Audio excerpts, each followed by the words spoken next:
নমস্কাৰ, মই নিৰঞ্জন চৰকাৰ, চিৰাং জিলা কাজলগাঁৱৰ ব্যক্তি।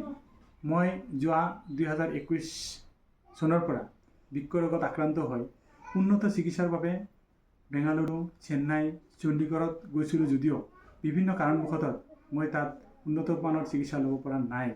পিছত 2019 চনত বঙাইগাঁৱৰ ব্যক্তি মাননীয় শ্ৰীযুত প্ৰভাত সৰকাৰ মহাশয়ে কিডনি ট্ৰান্সপ্লান্ট কৰি এখেতৰ অভিজ্ঞতা অনুযায়ী মোক গুৱাহাটী ডাউনটাউন হস্পিটেলত যোৱাৰ পৰামৰ্শ দিয়ে।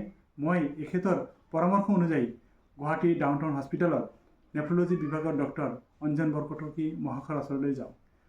বহুতো পৰীক্ষা নিৰীক্ষা কৰি অঞ্জন বৰকটকী মহাশয়ে মোক কিডনি ট্ৰান্সপ্লান্টৰ পৰামৰ্শ দিয়ে। মই সঁচাকৈ বহুত ভাগ্যৱান বুলি অনুভৱ কৰোঁ, কাৰণ মোক কিডনি দিয়া ব্যক্তি আন কোনো নহয়, মোৰে একমাত্ৰ ভণ্টি মৃদুলা চৰকাৰ। শেষত 2022 চনৰ 28 জুন তাৰিখে মোৰ গুৱাহাটী ডাউনটাউন হস্পিটেলতে অঞ্জন ছাৰৰ তত্ত্বাৱধানত কিডনি ট্ৰান্সপ্লান্ট হয়।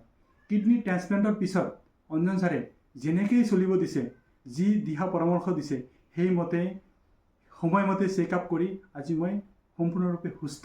মই ডাউনটাউন হস্পিটেলৰ ডক্টৰ, নাৰ্ছ আৰু মেনেজমেণ্টৰ ওচৰত চিৰকৃতজ্ঞ। বিশেষকৈ ডক্টৰ অঞ্জন বৰকটকী ছাৰ মোৰ ভগৱান সমতুল্য।